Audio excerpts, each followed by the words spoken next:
ఇంక్లాబ్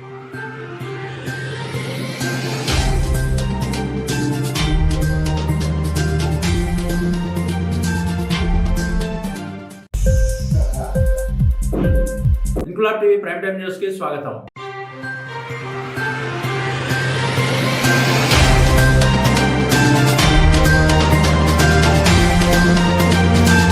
తమ న్యాయపరమైన డిమాండ్ల సాధన కోసం రాష్ట్ర వ్యాప్తంగా అంగన్వాడీలు చేపట్టిన ఆందోళనలను తీవ్ర రూపం దాలుస్తున్నాయి. మంగళవారం రాష్ట్ర మంత్రులతో జరిపిన చర్చలు విఫలం కావడంతో యూనియన్ల పిలుపు మేరకు రాష్ట్ర వ్యాప్తంగా అధికార పార్టీ ఎమ్మెల్యేలు మంత్రుల గృహాలను ముట్టడించి నిరసనలు తెలిపే కార్యక్రమంలో భాగంగా పెద్దాపురం నియోజకవర్గ పరిధిలోని అంగన్వాడీలు సామర్లకోట పట్టణంలోని రాష్ట్ర హౌసింగ్ కార్పొరేషన్ చైర్మన్, పెద్దాపురం నియోజకవర్గ వైఎస్ఆర్సీపీ ఇన్ఛార్జ్ దౌలూరి దొరబాబు గృహాన్ని ముట్టడించి నిరసన తెలిపారు. తొలుత స్థానిక ప్రసన్నాంజనేయ స్వామి ఆలయం సెంటర్ నుంచి ప్రదర్శనగా అంగన్వాడీలు దొరబాబు గృహానికి చేరుకుని నిరసన తెలపడానికి ప్రయత్నించగా పోలీసులు వారిని అడ్డుకునేందుకు ప్రయత్నించారు. అయినా అంగన్వాడీలు బెదరక వారి ప్రదర్శన కొనసాగించి హౌసింగ్ చైర్మన్ దొరబాబు గృహానికి చేరుకున్నారు. అనంతరం వారు ఇంటి ముందు బైఠాయించి నిరసన తెలిపారు. అయితే హౌసింగ్ చైర్మన్ ఇంట్లో లేరని విజయవాడ వెళ్లినట్టు పోలీసులు తెలిపినా అంగన్వాడీలు వారి నిరసన కొనసాగించారు. ఈ సందర్భంగా నాయకులు మాట్లాడుతూ న్యాయమైన డిమాండ్ల పరిష్కారం కోసం నేటికి 16 రోజులుగా ఆందోళన చేపడుతుంటే రాష్ట్ర ప్రభుత్వానికి ఏమాత్రం పట్టడం లేదన్నారు. చర్చల పేరుతో ఇప్పటి వరకు 4 సార్లు మంత్రులు పిలిచి తమను అత్యంత దారుణంగా అవమానపరిచారని,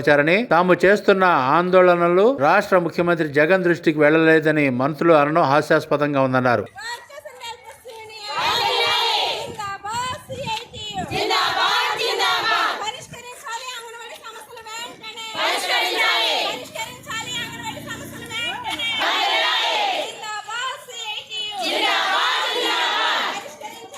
అందరికి మీటింగ్ ఏం కాదు, కావాలని మీటింగ్ వేసారంటే సమస్యలు పరిష్కరించడానికి వచ్చిన నాయకులు మాట్లాడడానికి ఉండాలి కదండి. సమస్య వింటే డైరెక్ట్ వెళ్ళలేదని చెప్తున్నారు. ఎక్కడ లేదండి. 4 సార్లు చర్చలు తీసి అవమానపరిచి వెనక పంపించడం అనేది ప్రభుత్వం చేస్తూ ఉంది. కరెక్ట్ కాదండి. మేమేం కొంచెం కోరిక కోరట్లేదు కదా.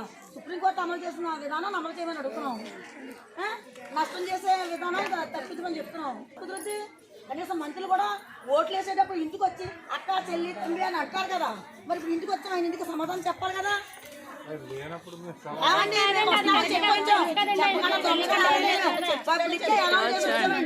నిన్న సెక్రటరేట్ లో ఎలకపూడిలో తగ్గించారు. మంత్రులు ఇళ్ళకి మేము వెళ్తాము, మేము సామూహిక లెటర్లు ఇస్తామని చెప్పాం. కానీ అక్కడ చేసిన దానికి మేము ముట్టడిస్తామని చెప్పాం ఖచ్చితంగా.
ఓట్లు కాదా?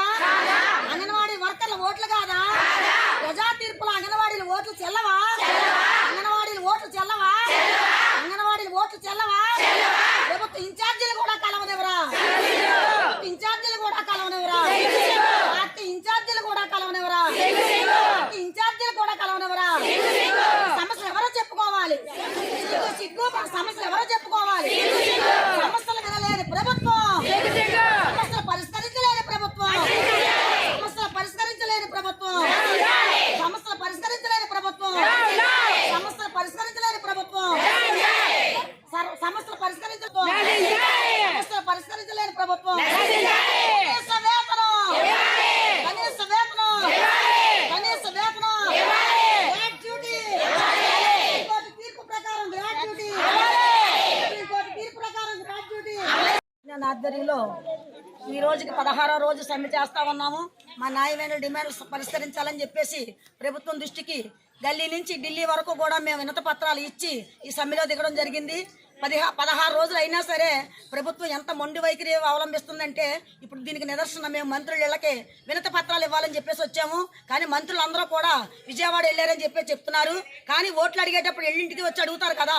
ఓట్లు వేయించుకున్న ఆ నాయకులు ఈ రోజు ఇంటికాడ ఉండి వచ్చిన సమస్యలు పరిష్కరించే దిశగా వెళ్లకుండా వచ్చిన వాళ్ళకి ఎవరికి కనిపించకుండా వెళ్ళిపోవడం ఇది కరెక్ట్ కాదు. మేమేం న్యాయమైన కోరికలు అడుగుతున్నాం తప్పితే గొంతం కోరికలు ఏమీ కోరట్లేదు. ఈవేళ 12వ తారీఖు కానించి ఈ రోజు వరకు సమ్మె కొనసాగుతూ ఉన్నది. 4 దఫాలుగా చర్చలు పిలిచారు. 4 దఫాలుగా కూడా మా నాయకులు అవమానించి పంపడం దాన్ని మేము చాలా జీర్ణించుకోలేని పరిస్థితి.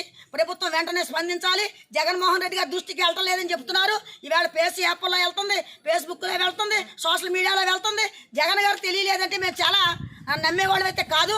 దాన్ని వ్యతిరేకించడం కోసమే ఈ రోజు సీఎం గారి దృష్టికి వెళ్ళాలా. సీఎం గారు నేరుగా చర్చల్లోకి రావాలి.